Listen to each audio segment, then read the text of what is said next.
babaeng ikakasal. Amen. We are waiting for our bridegroom. At hinihintay po natin yung ating pong mapapangasawang lalaki. We will marry him. At atin po siyang makakaisang dibdib. Can you reduce pace, the interpreter? Okay. I hope your burden become lighter. Umaasa po ako na yung atin pong mga kabigatan ngayon ay naging magaan. Because we are in His love. Sapagkat tayo pong lahat ay nasa ilalim ng pag-ibig po ng Diyos. Amen. We are touched by His love. Tayo nga po ay nahipo ng pag-ibig ng Diyos. Amen. If someone didn't experience His love, then there is no hope. Kung meron man po na hindi nakakaranas ng pag-ibig ng Diyos, yun po, wala na pong pag-asa para po sa Kanya. This week, we visited Abra Telok. Ito pong linggo na to, kami po ay bumisita doon sa Abra Telok. Abra Telok. In Mindoro. Sa Mindoro po. Standard. Anyway, we visited the school, Mangyan School. Binisita po namin yung eskwelahan ng mga mangyan. Also some churches. At mga simbahan po doon. Then,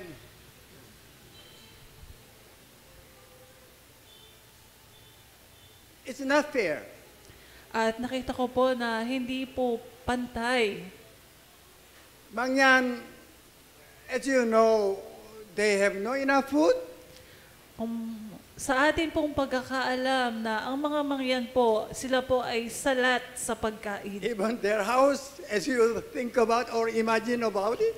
Maging yung kanila pong mga tirahan, kung iisipin po natin kung ano yung kanilang kalagayan. From that moment, the pictures, memories still stay in my mind. At nung mga pagkakataon nga po na yun, lahat po ng aking nakita at nasaksihan ay nasa akin pa rin pong isipan. They are so pitiful. At lubha po nga nakakaawa yung kanilang sitwasyon. Not matter of the surroundings. Hindi po dahil sa mga bagay na nakikita po natin sa paligid. Because they will suffer, then if they don't know God, then they will go to hell. Sapagkat alam po natin na pwede po silang mag-suffer at kung hindi po nila kilala ang Diyos, sila po ay mapupunta sa impyerno. I'm thinking someday how some youth will go there, do something. At iniisip ko po na balang araw, meron pong isa sa ating mga kabataan na bibisita doon. To share love of Father. Upang ibahagi po ang pag-ibig ng ating Ama. So that even they are suffering on the earth, they might be comforted in heaven. Na kahit man po sila ay naghihirap dito sa lupa, ngunit sila po ay iko-comfort ng pag-ibig ng Diyos. Amen. So we will make a plan then. Maybe February or March or April, whatever, then we will do something.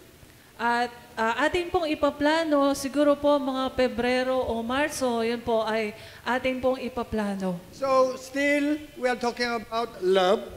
At ngayon nga po, pinag-uusapan pa rin po natin ay tungkol sa pag-ibig. Love is the foundation of our salvation. At ang pag-ibig nga po ay pundasyon ng ating kaligtasan. Amen. Amen. Yeah, thank you. When you speak out amen, you agree with God, then that's what God will bless you more. At kaya kapag po kayo ay nagsabi ng amen, ibig sabihin po no, naunawaan po ninyo at ganun nga po ang gagawin ng Diyos sa inyo. He is love. Siya po ay pag-ibig. Then, He expressed His love. At ipinakita po niya yung kanyang pag-ibig. We were dead before. Tayo nga po ay patay noon. Then He killed His Son. At pinatay po niya ang kanyang nag-iisang anak. Then He expressed His love for us. At ipinakita nga po niya yung kanyang pag-ibig Then sa we atin. accepted His love. At tinanggap naman po natin ang kanyang pag-ibig. Then we become His children. At tayo nga po ay naging mga anak ng Diyos. Amen. When someone said, I become children of God, then also you become bride of Christ. Kapag po sinabi natin na tayo po ay anak ng Diyos, ibig sabihin din po nun, tayo rin po ay mga babaeng ikakasal. Other religions, they are not talking about love. Sa ibang reliyon po, hindi po nila masyadong pinag-uusapan ang tungkol sa pag-ibig. The founder of any religion on the earth, they didn't do anything for their love. At sino man po na nagtayo ng mga relihiyon, hindi po nila ibinahagi o hindi po nila pinagtuunan yung tinatawag na pag-ibig. But we are different. Ngunit tayo po ay iba. God, Almighty God, killed His only Son, At ang Diyos nga po ay pinatay niya yung kanyang nag-iisang anak. then make us alive to experience His love. At binuhay niya po tayo sa pamamagitan ng anak para maranasan yung kanyang pag-ibig. When you love someone, what will you expect from your lover? Kapag po ikaw ay nagmahal, ano po ba yung ating pong inaasahan mula doon sa taong minamahal po natin? What will you expect? Ano po yung ating inaasahan pag tayo po ay nagmamahal sa isang tao? You want to be loved by your lover as much as your love for him or more than. Inaasahan po natin na mamahalin din po tayo ng ating pong minamahal, kapantay o higit pa po yung pagmamahal If na not, inaasahan natin. You will become what? So sad. Kung hindi po natin makakamtan yun, tayo po ay magiging malungkot. Then you might get hurt. Then maybe you might go away from your lover. Maaari pong tayo ay masaktan at maaari din naman po tayo ay lumayo doon sa ating minamahal. Today's subtitle, as you see, perfect love.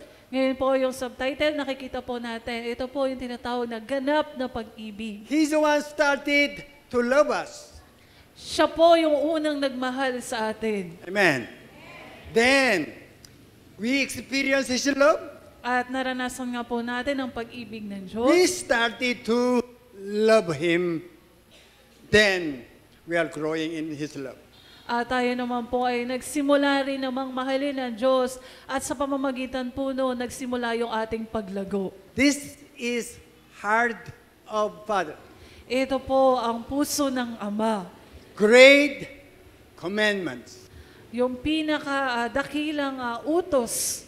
Okay, when we hear commandments, our feeling is not good.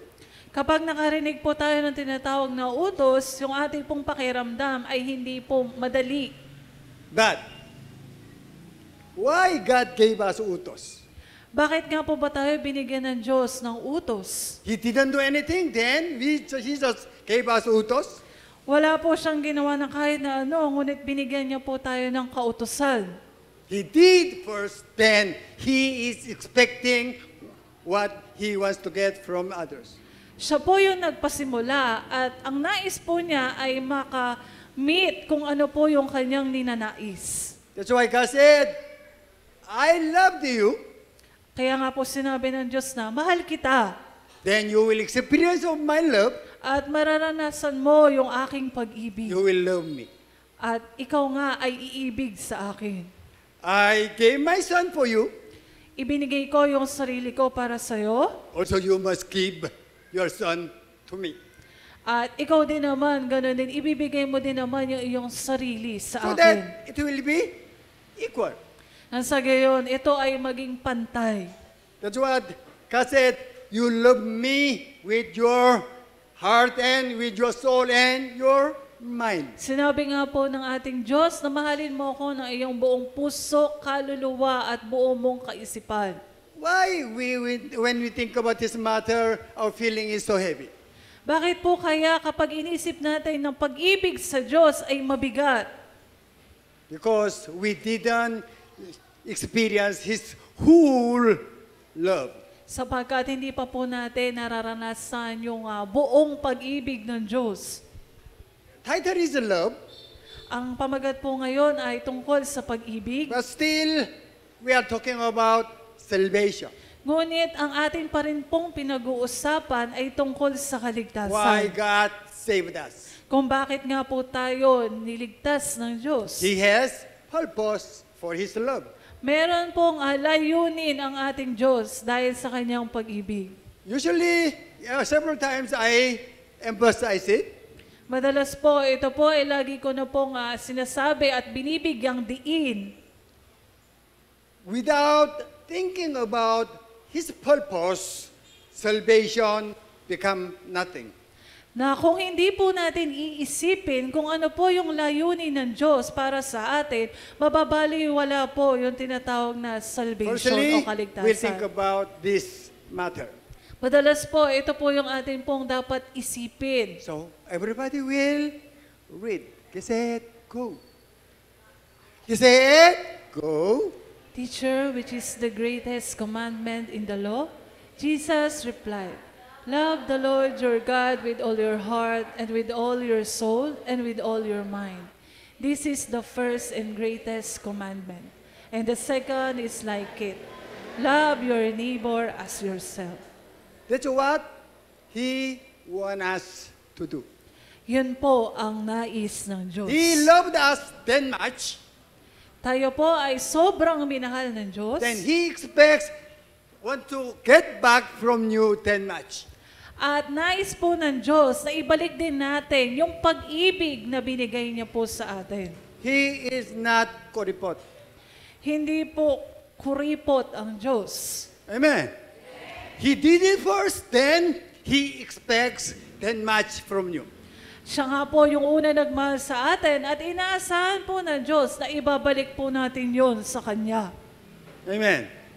That's why we are here only for the matter of love.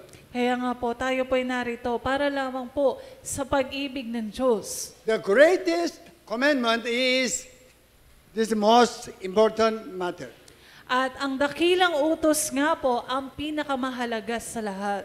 Okay? That's so important matter.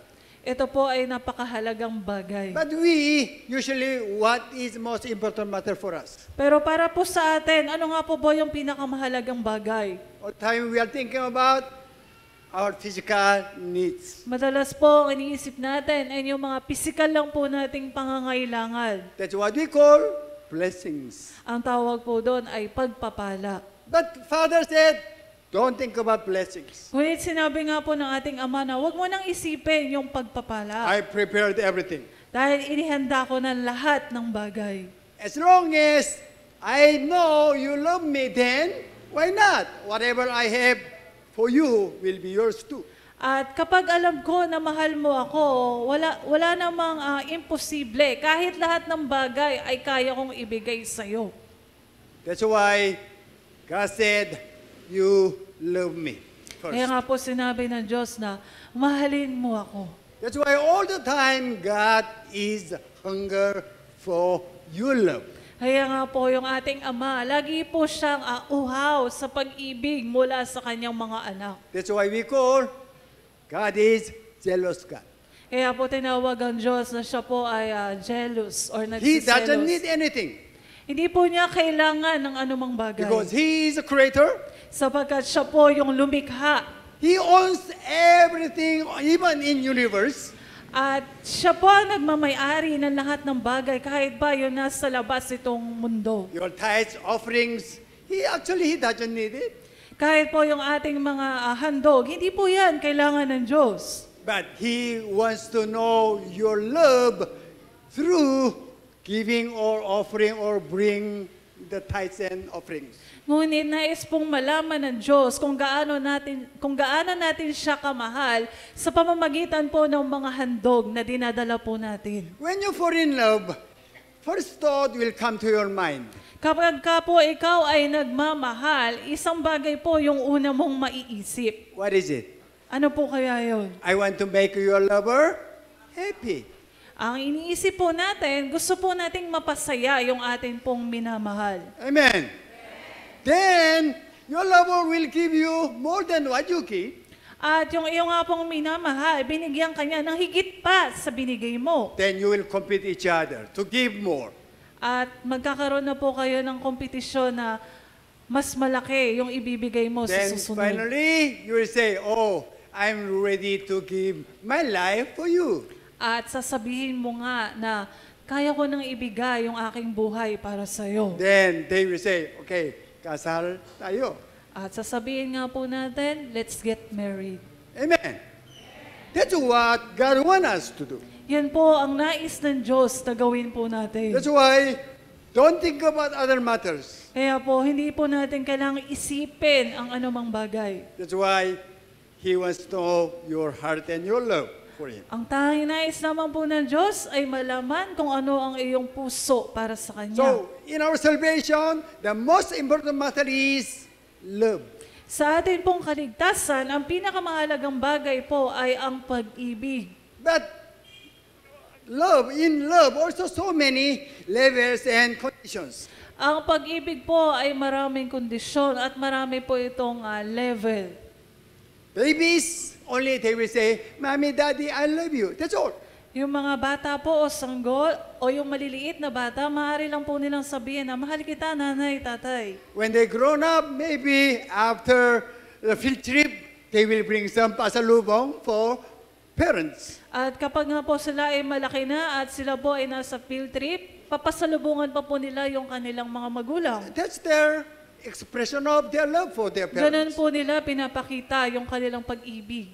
But still, when they married, oh, the quality of love become different. At kapag naman po sila ay ikinasal na, ang antas naman po ng pag-ibig nila ay ibang-iba rin. Parents got sick, then they will not limit anything to spend to cure their parents' sickness. Halimbawa po, nagkasakit yung kanilang mga magulang, hindi po sila na mag-aaksaya ng panahon. Ang gagawin po nila, aalagaan po nila at gagawin nila lahat para gumaling yung kanilang magulang. Sometimes they become bankrupt. At kung minsan nga po, halos mawala na sila ng ari-arian. That's why there is love, but still there is small quality, small love and perfect love. Meron nga pong iba-ibang antas ang pag-ibig. May maliit, may malaki, at meron pong ganap na pag-ibig. In salvation, the most important matter is love. At sa atin nga pong kaligtasan, ang pinakamahalagang bagay ay ang pag-ibig. Do you agree this matter? Tayo po ba'y sumasang-ayon? Amen? Yes. We are still hunger for His love. Opo, tayo nga po din ay uhaw pa sa pag-ibig. Then, everybody says, I love you, Lord. At lahat nga po sinasabi na, mahal kita o Diyos. But still, we have to check, it is very small, not good quality love or perfect love. At kailangan nga po nating suriin kung yung pag-ibig ba na yon ay malaki, maliit, o hindi masyadong ganap na pag-ibig. How do you check your love from your lover? Paano po ba natin masusuri yung pag-ibig mula doon sa ating minamahal? This is what we'll think about today. Ito po yung ating pag-aaralan at iisipin ngayong araw. So, last week, we thought about the quality of love.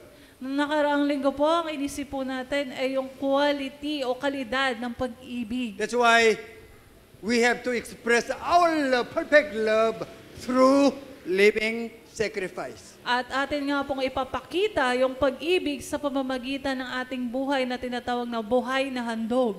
Your body must be living sacrifice. Ito pong mga katawan natin, ito po ay magiging handog na buhay para sa Diyos. As meaning, as must be. Ibig sabihin po ng as, ito po ay dapat. This one, last week we studied. Ito po yung ating pinag-aralan na nakaraang linggo. Also, we thought about input, outcome. At pinag-usapan din po natin kung ano yung input at yung outcome, yung ipasok at kung ano po yung kalalabasan. So, God wants to be revealed through us. Ang nais po ng Diyos ay mahayag siya sa pamamagitan ng ating buhay. So that not only you, God love, but still others, God love them too. Hindi lang po ikaw, kundi yung iba rin po ay makaranas ng tinatawag na pag-ibig ng Diyos. That's why through you, others must be experience of His love. Na sa pamamagitan mo ay makakaranas ang ibang tao ng tinatawag na pag-ibig mula sa Diyos. So, if we accepted God, then we have to show who is God through our lives. At kapag tinanggap nga po natin ng Diyos sa ating buhay, dapat po ay makita or maipakita natin kung sino ang Diyos sa pamamagitan ng iyong buhay. That's what we explain. We already understood through the color. At ito nga po ay naunawaan natin sa pamamagitan po nitong kulay. When you have container, then you pour out the green paint. Kung ikaw ay may lalagyan at nilagyan mo ito ng kulay berde na pintura, then you will get paint from the container, then must be green. at makakakuha ka nga po mula doon sa container o lalagyan ng berde na pintura. As long as container is not clean, there is some other colors. When you get the paint, it will not be green, but other colors. Ngunit kapag merong nahalong ibang kulay doon sa lalagyan, ang green po ay hindi na magiging green. Magiging ibang kulay na po ito. That's why container must be clean. Kaya nga po dapat yung lalagyanan ay malinis. Are you with me? Yes. It's not hard to understand. Hindi naman po ito mahirap maunawaan. So container is clean, At yung lalagyanan nga po ay malinis, no color. wala pong kahit na anumang kulay kayong makikita. That's what we must be. Ganun po tayo dapat maging. That's what we studied some words about what is clean or no color. At yun nga po yung ating pinag-usapan nung nakaraan na kung ano ba yung malinis o yung tinatawag na walang kulay. This one last week we studied Ito po nakaraang linggo ay ating na pong pinag-usapan. full submission. Yung lubos na pagsunod. Yes, that's what we call clean container. Yun po yung tinatawag na malinis na lalagyan. So that God will talk to us, then we will do something, not we are the one who will reveal, but God is the one will be revealed. Kaya naman po, kakausapin po tayo ng Diyos at tayo naman po ay kikilos at hindi po tayo kundi ang Diyos ang mahahayag sa pamamagitan ng ating buhay. That's also we talk about what? Perfect love. Yan din po yung pinag-usapan natin na ganap na pag-ibig. Also, what is clear is empty. Kung ano po yung tinatawag na malinaw, ito po ay tinatawag ding empty. Empty means Ano po ibig sabihin ng empty? make Make and and we're breathe. galing. Oh. Okay, make. Empty. And prepare the oil. At yung paghahanda po ng langis. 10 virgins. Yung 10 berhen po, Oy, what? There's no verse? Come on. Oy, wala? Wala. 10 virgins. meron pong 10 berhen. Why is the 5 virgins prepare the oil? Yung 5 nga pong berhen ay naghanda ng langis. But as we know, all 10 virgins was engaged. At sa pagkakaalam po natin, yung 10 berhen, sila po ay naipagkasundo. Foolish, they didn't prepare their perfect love for the bridegroom. At yung mga po, hindi po nila inihanda yung kanilang ganap na pag-ibig para po sa lalaking But ikakasal. wise, they prepared their perfect love for the bridegroom. Ngunit yung mga matatalino po ay naghanda ng perpektong pag-ibig para sa lalaking Then other one, ikakasal. bear fruit. At yun nga po, sumunod ay yung pagbubunga. Still, one thing, Bible explains in so many different angles. At sa Biblia po, iba-iba pong anggulo yung pagpapaliwanag. So, when you see me, you can see my front. Kapag nakita niyo po ako, makikita niyo po ito, ako That- sa inyong harapan. Then, when you see my back, you could see my back. At kapag tumalikod naman po ako, makikita niyo po kung ano yung likod ko naman. That's why perfect love explained in so many different words. Kaya po ang pag-ibig, ito po ay pinapaliwanag sa atin sa iba't ibang salita. That's why one of them is bear fruit. Sa Roma po, ito po yung bear fruit. o How we pagbubunga. can bear fruit? Paano nga po ba tayo magkakaroon ng bunga? We have to submit to Him. Kailangan po nating sumunod sa Diyos. Then we will do what He asks us to do. At gagawin po natin kung ano po yung pinapagawa niya po sa atin. That's what we call bear fruit. Yung po yung tinatawag na bunga. It's bear fruit. Okay? Then, become perfect. Maging ganap. Perfect, we will submit to God, then we'll listen to God all the time. Ang pagiging ganap po, tayo po ay susunod sa Diyos at siya lamang po yung ating pakikinggan. This one, Revelation. Ito naman po ay sa Revelation. Can we read together? Okay, said, go. His bride has made herself ready. Yes. The wise virgins, they know what they have to do. Yung matatalino pong birhen na 5, alam po nila kung ano yung kailangan nilang gawin. As they engage with bridegroom, they understood everything what they have to prepare themselves. At nung sila nga po ay naipagkasundo na sa lalaking ikakasal, naunawaan po nila kung ano yung dapat nilang gawin. What is title for today? Ano nga po yung pamagat ngayong araw? Still love. Pag-ibig po. What is subtitle? Perfect love. Ganap na pag-ibig. Between lovers, if they have no conviction that their partner love them perfectly, they will not marry. Kung sa pagitan po ng dalawang nagmamahalan, hindi po sila kumbinsido na mamahalin siya ng kanyang partner na kaparehas ng pagmamahal niya, hindi po sila magiging isa. Bible says, in heaven, there is no arguing, fighting. Sinabi po ng Biblia na sa langit wala na pong pagtatalo. Do you believe so? Naniniwala po ba That's why we tayo? want to go there. Kaya nga po gusto nating pumunta doon. Not only the road is cold or everything is good to eat, Hindi lamang po na ang lahat ng bagay ay dahil maganda o perpekto at okay. but still, if there is fighting or guerra or arguing, we cannot be happy. Ngunit kung meron nga pong mga pagtatalo o giyera, hindi po tayo magiging masaya. That's why we, bride, have to submit to our bridegroom 100%. Kaya nga po tayo bilang mga babaeng ikakasal, kailangan po nating sumunod ng lubos doon sa ating pong mapapangasawa. We will not think about ourselves, Hindi po natin iisipin na yung gana na sa atin. but we will live for Him alone. Ngunit mabubuhay na po tayo para lamang sa Kanya.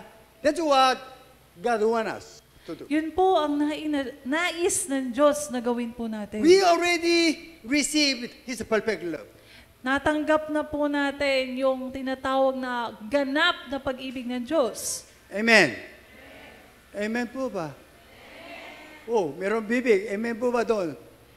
Ay, salamat. Still, I can see you. Malabo, pero konti still okay. Anyway. So, if you will not submit to your husband, then all the time, what? Arguing. Kung hindi ka po susunod sa iyong asawa, malamang po araw-araw kayo ay nagtatalo. That's why before marriage, or the wedding, they have to settle all problems. Kaya po, bago pa man sila ikasal, kailangan po nilang ayusin lahat ng bagay. So that they will not quarrel, then they will live forevermore happily. Nang sa gayon po, hindi po sila mag-aaway at sila po ay magsasama na masaya. Amen. That's why when you prepare yourself a perfect love, then there is no arguing in heaven. Kaya nga po kapag hinanda natin yung ating pong sarili na mayroon na po tayong tinatawag na ganap na pag-ibig, wala na pong pagtatalo doon sa langit. Before you go to heaven, having a happy life, you must experience happy life with God. Bago pa man po tayo makarating doon sa langit at maranasan yung masayang buhay doon, dito pa lamang po sa lupa, dapat nararanasan na po natin yung tinatawag na kasiyahan ng buhay kasama ang Diyos. So that not only you will marry Him, but also others will marry Him too. Nasa gayon po, hindi lamang ikaw yung makakaisang dibdib ng Diyos, kundi kahit yung iba ay maging kaisa din ng Diyos. That's why all the time, God is hunger for you. Kaya nga po, araw-araw palagi po na ang Diyos ay nagnanais na mahalin natin siya. Husband and wife, they usually check their love each other. Ang mag-asawa po, kadalasan, sinusuri nila kung gaano nila kamahal ang isa't isa. Even their lover give very good gifts, yet if there is no conviction that their lover love, then gifts is nothing. Kahit pa po bigyan ng magandang regalo o mamahaling regalo yung kapartner o mahal mo, ngunit kung wala naman pong conviction, yung tinatawag na pagmamahal sa isa't isa, nababaliwala po kahit gaano kamahal yung regalo. Love is first of all. Ang pag-ibig po, yan ang una. That's why Jesus will come again, will ask you to love me perfectly. At si Jesus nga po ay babalik muli at tatanungin ka po niya na, mahal mo ba ako? This is what happened to the disciples even. At ito nga po yung nangyari sa mga disipulo ni Jesus. Question is very simple. Ang tanong po ay napakasimple lamang. What is it? What are the Jesus' question? Ano nga po ang tanong ni Jesus? Do you love me? Mahal mo ba ako? He expects perfect love. At inaasahan po niya yung tinatawag na ganap na pag-ibig. The Peter said, I love you. Sinabi po ni Pedro na, mahal kita. Then what Jesus said? Ano po ang sinabi ni Jesus? What Jesus said? Ano po sabi ni Jesus? Feed my lamb. Pakanin mo ang aking mga tupa. If you love me, prove through doing something. Kung tunay ang iyong pag-ibig, patunayan mo sa pamamagitan ng paggawa. So, love will be proved by feed his lambs. At ang pag-ibig nga po ay mapapatunayang totoo kapag po pinakain yung mga tupa niya. Once was not enough. Yung isang beses po ay hindi pa sapat. Even second time, Jesus asked Peter. At sa pangalawang pagkakataon po ay tinanong ni Jesus si Pedro. What was the question? Ano nga po ulit ang tanong? Oy, gentleman, what is question? Oy, gentleman, at sa likod. Ikaw. Ano po yung tanong? Do you love me? Mahal mo ba ako? And the disciple said, I love you. Sinabi po ng disipulo, mahal kita. Then Jesus said, you must prove it. At sinabi po ni Jesus, kailangan mo itong patunayan. Take care of my sheep. Alagaan mo yung aking mga tupa. Okay? Then, 2 times was not enough. At ang dalawa nga pong beses ay hindi pa rin sapat. We love number 3. At pangatlong beses po nating minahal ang Panginoong Jesus. Why we like number 3? Bakit po gusto natin yung tatlong number? Pangatlong beses? I love you. Mahal kita. Joke lang. Joke lang. Anyway, Jesus said, you must prove how you love me. At sinabi nga po ni Jesus na kailangan mong patunayan kung gaano mo ako kamahal. Then 3rd time, Jesus asked again. At sa pangatlong pagkakataon po, tinanong ulit ni Jesus si Pedro. What was question? Ano po ulit ang tanong? Do you love me? Mahal mo ba ako, Simon Pedro? God doesn't interest any other matters. Hindi po interesado ang Diyos sa anumang bagay. Other matters, that's not important for Him. Anumang bagay ay hindi importante o mahalaga sa Diyos. Only love. Tanging pag-ibig lamang po. Third times, your lover will ask you, do you love me? You become so serious. Sa pangatlong beses na tanungin ka ng iyong minamahal na mahal mo ba ako, ikaw ay magiging seryoso na. Also, Jesus said, you must prove how much you love me. At sinabi po muli ni Jesus na kailangan mong patunayan kung gaano mo ako kamahal. So, question was, do you love me? Ang tanong po ay, mahal mo ba ako? How to prove is, feed my lamb. Kung paano po ito mapapatunayan, pakanin mo ang aking mga tupa. It divided. Now you understand why God asked 3 times. Ngayon po, naunawaan po natin kung bakit po tinanong ng Diyos sa 3 pagkakataon yung kanyang disipulo.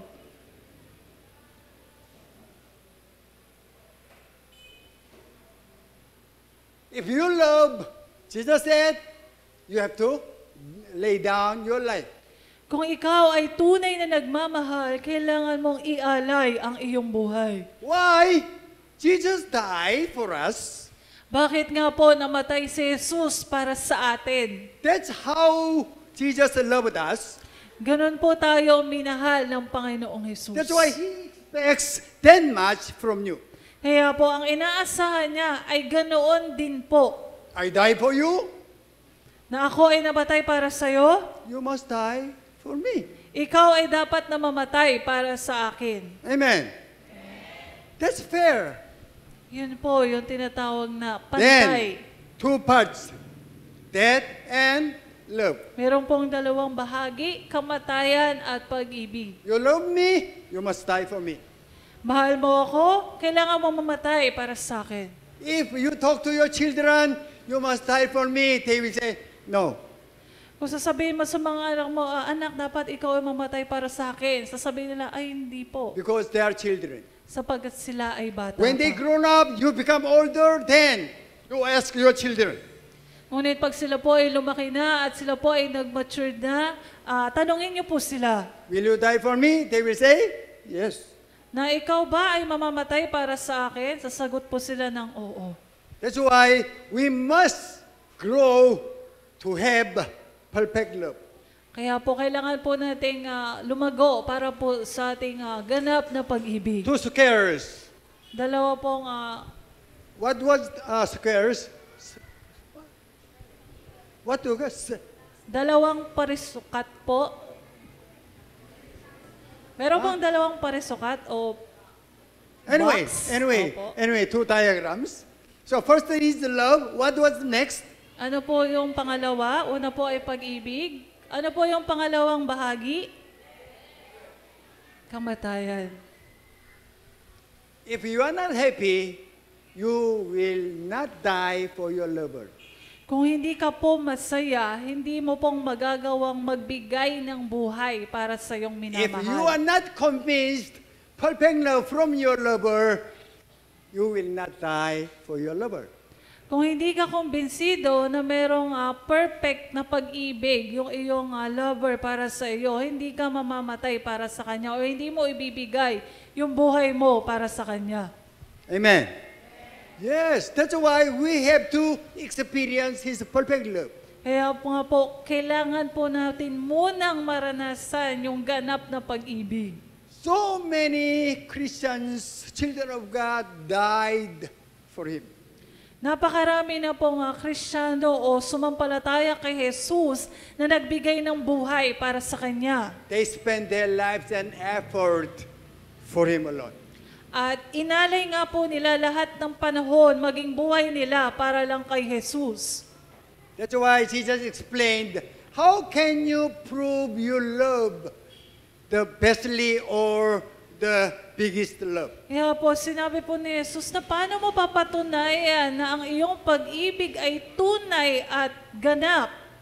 We read it, John chapter 15, 13. Can I say it? Go. Greater love has no one than this, to lay down one's life for one's friends. Ulit. Some laid. Okay, some laid. I can see you there. Okay, guys. Oh, gentlemen, ready ka? Okay. Kiss it. Go. Greater love has no one than this, to lay down one's life for one's friends. Okay, young ones, your lover will say, I'm ready to die for you, then you will marry him. Ready? Sa mga kabataan, pag may nagsabi sa iyo na, handa na akong mamatay para sa iyo, If tiyak not, papakasalan niyo po siya. if not, don't marry. Kung hindi po niya sasabihin yon, huwag niyo po silang pakasalan. Okay? Greater love is lay down their lives for the lover. Ang dakilang pag-ibig po ay ang mamatay para sa iyong minamahal. Okay, love, then lay down their lives. Ang ganap na pag-ibig at ang pagbibigay ng buhay. This one, we'll read 12, Keset ko. My command is this, love each other as I have loved you. Greater love has no one than this, to lay down one's life for one's friends. How He loved us. Paano nga po ba tayo minahal ng Diyos? Verse 12 said, as I have loved you, you must love others. Sabi po dito sa John na, katulad ng pag-ibig ko sa iyo. How He loved us? Paano nga po tayo minahal ng Diyos? Lay down His life. Binigay po niya yung kanyang buhay para sa atin. He died for us. Siya po ay namatay para sa atin. You parents, you are laying down your life for your children. Kayong mga magulang, inaalay ninyo ang inyong buhay para sa inyong mga anak. That's why you spend your life and effort every time, whatever, for your children. Kaya naman, lahat ng inyong panahon at oras ay ibinibigay po ninyo para sa inyong mga anak. Okay. Then, 14 and 15, you must love each other. At sinabi nga po sa 14, 17 na mahalin ninyo ang isa't isa. If we love God, what God expects to love Him? Kung mahal po natin ang Diyos, ano pong inaasahan ng Diyos sa pag-ibig mula sa atin? We lay down our lives. Bigay po natin yung ating buhay. As long as we love God, we will hang ourselves. At kapag nga po mahal natin ng Diyos, siya ay minamahal po natin, dapat po ba ay atin pong ibitin yung ating mga sarili? What you experience, the God's love, you have to give to the others. Kung ano man po yung nararanasan nating pag-ibig mula sa Diyos, ang ibig sabihin po na noon ay ibigay po natin sa iba yung pag-ibig na nararanasan That's po what natin. we share gospel. Kaya po natin ibinabahagi ang mabuting balita ng Diyos. That's what God said, spread good news. Kaya po sinabi nga po ng Diyos na bahagi po natin yung mabuting balita. That's why Jesus died for us first. Una po, si Jesus ay namatay para po sa atin. Bible says God loved us firstly. At sinabi po ng Biblia na minahal po tayo ng Diyos. Una po Then, niya tayong minahal. We experience of His love, then we could say, I love you. At nung maranasan po natin yung pag-ibig ng Diyos, nakakapagsabi na po tayo sa Kanya na mahal din po natin siya. Then, God said, if you love me, okay, I got it. At sinabi nga po ng Diyos na kung mahal mo ako, tama, naunawaan na kita. Prove it. Ngunit patunayan mo. How you can prove? Kung paano mo po mapapatunayan, paano nga po ba? I gave you 100. Binigyan kita ng 100, I will not get it back. hindi ko yan kukuhanin. You give it to others. Ibigay mo yan sa iba. So not only you experience having 100, but also others will experience having 100. Upang hindi lamang ikaw yung makaranas ng 100, kundi yung iba rin makaranas kung ano yung tinanggap mo. When I talk to my mother, Nung kinausap ko po yung aking ina, mother told me, don't go to mission. sinabi po ng nanay ko na huwag kang pumunta sa mission. She was Buddhist. Siya po ay Buddhist. I am only one son, Bunsu even. At ako nga po ay bunsong anak at nag-iisang lalaki. Then my mother said, if I will die, you cannot come to me. Kapag ako ay namatay, sinabi ng aking ina, hindi ka na makakabalik sa akin o makakapunta. Because I said I will go to Somalia. Dahil sinabi ko nga po sa kanya na pupunta po ako ng Somalia. Then I talked to God, I will not go to the mission if my mother will not allow me to go. Sinabi ko nga po sa Diyos na hindi ako pupunta sa mission kung hindi ako papayagan ng aking ina. But one day, my mother told me, you must go your way. At isang araw nga po ay sinabi ng aking ina na kailangan mong Because I prayed. pumunta sa mission. Because I prayed. Sapagkat ako po ay nanalangin. Mother also asked me, At tinanong po ako ng aking ina, why will you go? bakit ka ba pupunta doon? My answer was, do you think I am happy? Ang sagot ko po, sa palagay niyo po ba ako ay masaya? I want to share my happiness to the others. Dahil gusto ko pong ibahagi yung aking kaligayahan sa iba.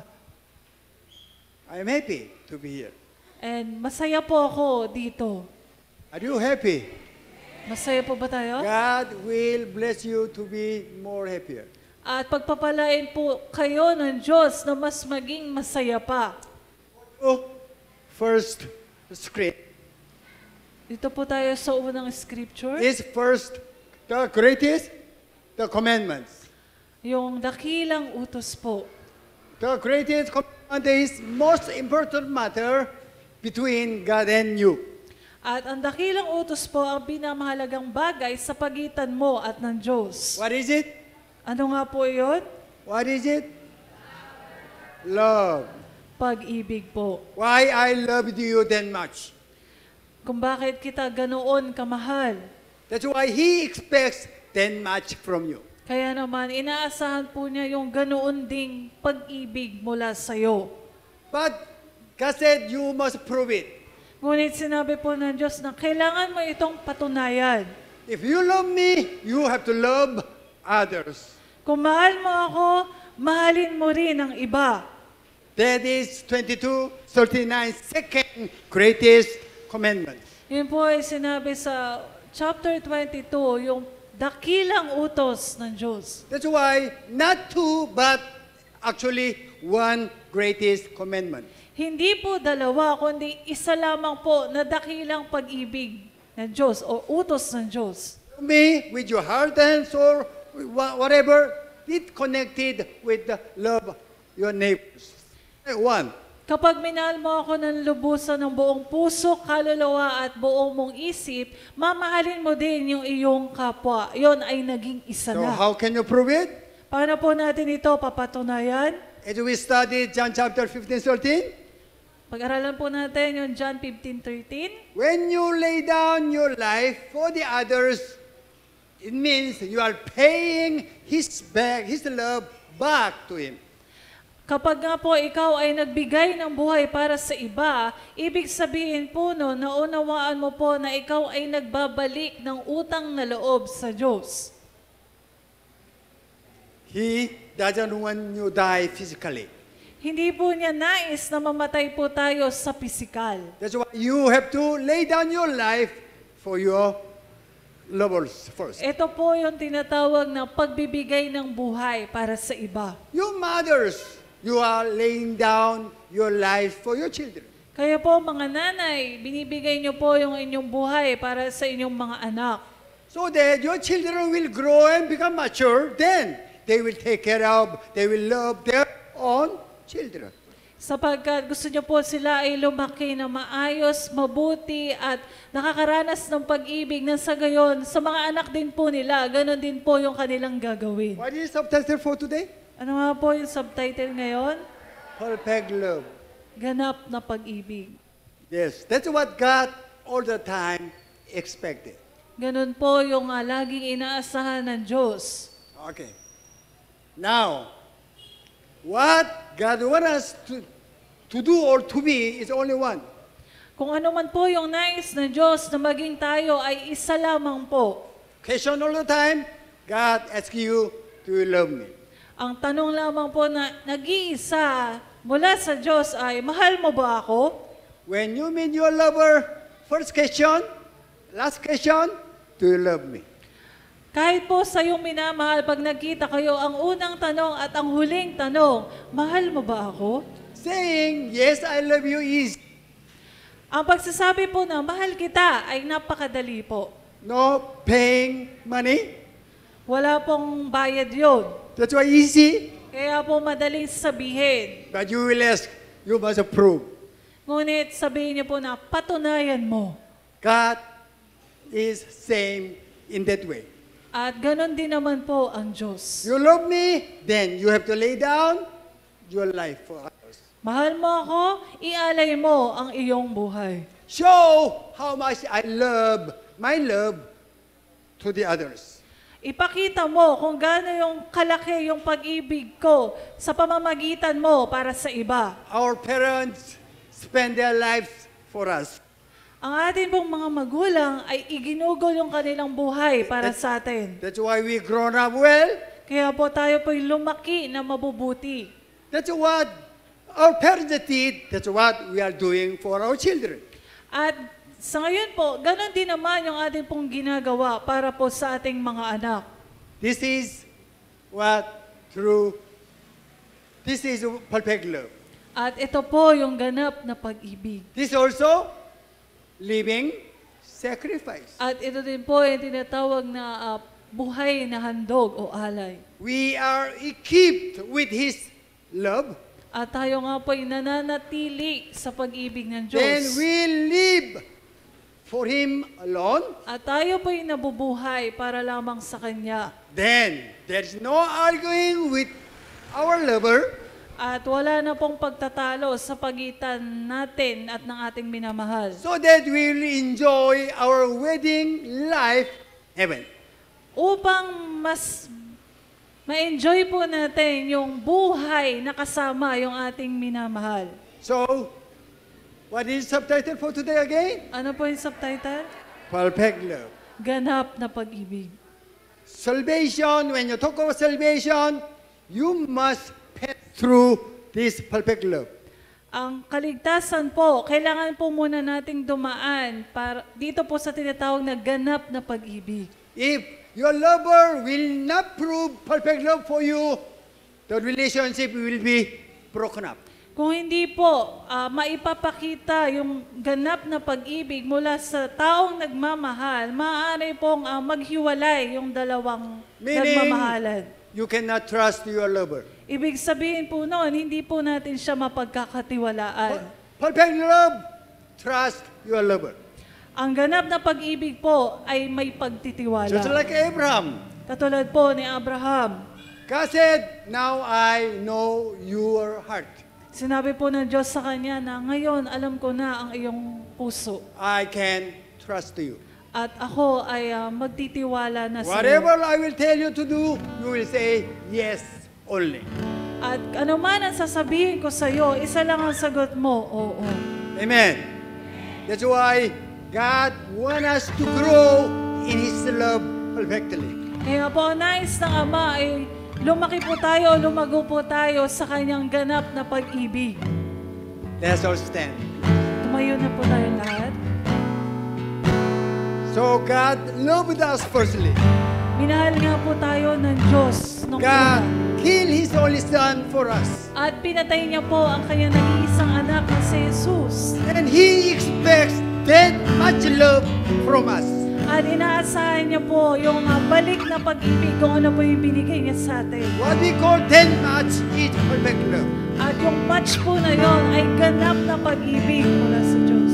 That's why we will not stop to grow At hindi nga po tayo titigil na lumago until we will know His perfect love. We will run the race. hanggang sa maunawaan po natin kung ano yung ganap na pag-ibig ng Diyos habang tayo po'y tumatakbo. Oh, Father, we thank you for your word. Oh, Father, we thank you for your lover. Hallelujah. You proved how much you love us. That's why, Father, you expect that much from us. Father, still we are hungry for your love. Father,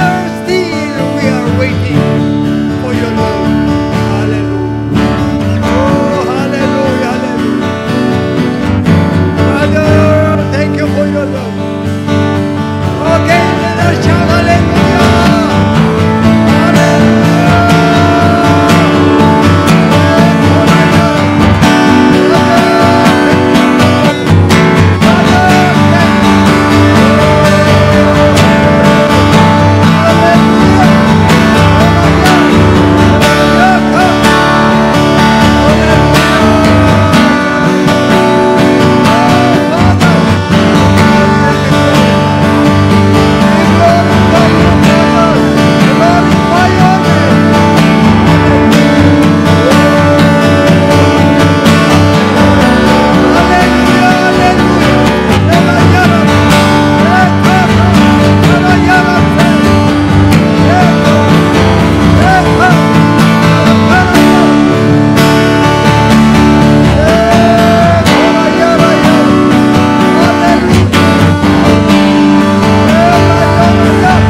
Thank you, Father, for your presence, for your children. Thank you for your love. Even, Father, thank you for your patience. Oh, Father, thank you. Thank you. Hallelujah. May the grace of Jesus Christ, our Lord and Savior, the one who show what is a perfect love for the Father. The love of Father still to love us. Nobody can separate us from your love. That's why, Father, we are secure in your love. The fellowship of our Holy Spirit, the one who will remind us to keep us how much God loves us, then how we could pay back His love perfectly. Be with you from now on ever to ever. That's why all children of God will agree and say, Amen and Amen and Amen. Hallelujah. Oh, Father, thank you. Thank you, Father.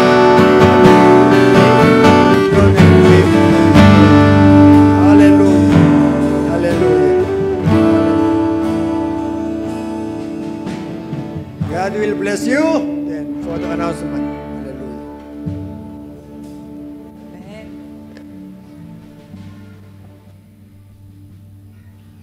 So, magandang umaga po sa ating lahat. So, sabi nga po ni Pastor, pagpapalain pa po tayo ng Diyos na ating Ama. Amen po? Amen. Po. Ano po yan? Sabi nga po, magkaroon tayo ng tinatawag na ano po, conviction sa pag-ibig po ng ating Ama. Para po tayo, sabi nga maging lumaki na or lumago na po tayo. So, announcement po natin. So, sabi po, every Lord's Day, makita-kita po tayo bago mag alas 8 ng umaga. So, hanggat maaari nga po, dumating po tayo ng maaga sa alas 8 para, ano po, masimulan po natin yung gawain. Mas maganda po kasi, masimulan natin, simula nung praise and worship. Mas mabiyaya po, maranasan natin yung presensya ng ating Ama. So, huwag rin po natin kalimutan na syempre po mag-invite po tayo. Ano nga po yung pinaka-main message ngayon?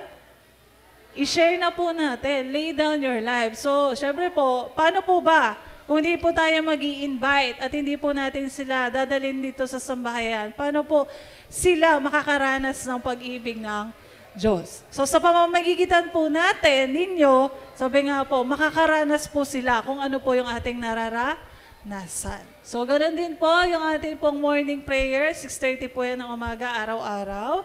So, sa mga nais pong dumawa, alas 6:30 ng umaga, samahan po nating manalangin yung ating pong mga Hindi naman po senior, pero karamihan po talaga ay mga may edad na nananalangin. So kung hindi man po tayo makadala dito sa ating church, sabayan po natin silang manalangin na po saan man po tayo naroon. Yung ating pong Wednesday prayer meeting, so 3:00 po yan ng hapon. Diyan naman po sama-samang nananalangin din po yung ating mga kapatid. Kung wala po tayong ginagawa sa bahay sa oras po na yan, hanggat maaari po, dumalo po tayo sa pananalangin at may konting pong pagbabalik tanaw doon po sa mensahe ng linggo. Ngayon po, pagkatapos ng ating service naman po, 10:30 po. So nakikita nyo po dyan sa labas ang ating po mga kabataan. So ganoon din po, dali na po natin yung mga apo natin, pamangkin, na malapit po sa atin para bata pa lang po sila, makakilala po sila sa Diyos. So sa Youth NYA naman po natin, mga dalaga at binata na nananawagan. Sa lahat ng single, pwede po kayong dumalo. Anong oras po yan? 1:30 ng hapon. So, ganoon din naman po. Sabi nga, mag-invite po tayo. Yung ating pong EGF, Encountering with God Fellowship, every last Friday of the month po yan, 7:30 po yan ng gabi. So, wag po tayo magpadala sa Bagyo. Dumalo po tayo, ano po. So, sa last Friday po, magkita-kita po tayo sa ating EGF. Yung ating po, isang dakot na bigas, maraming salamat po sa patuloy na nagdadala. So, dumadami na po yung isang dakot na bigas. Salamat po sa inyong pagdadala at patuloy na pagdadala. So, kung wala na po ibang announcement, maaari na po tayong umuwi at magkita-kita po tayo sa susunod na mga gawain. Humayo po tayo at magbahagi.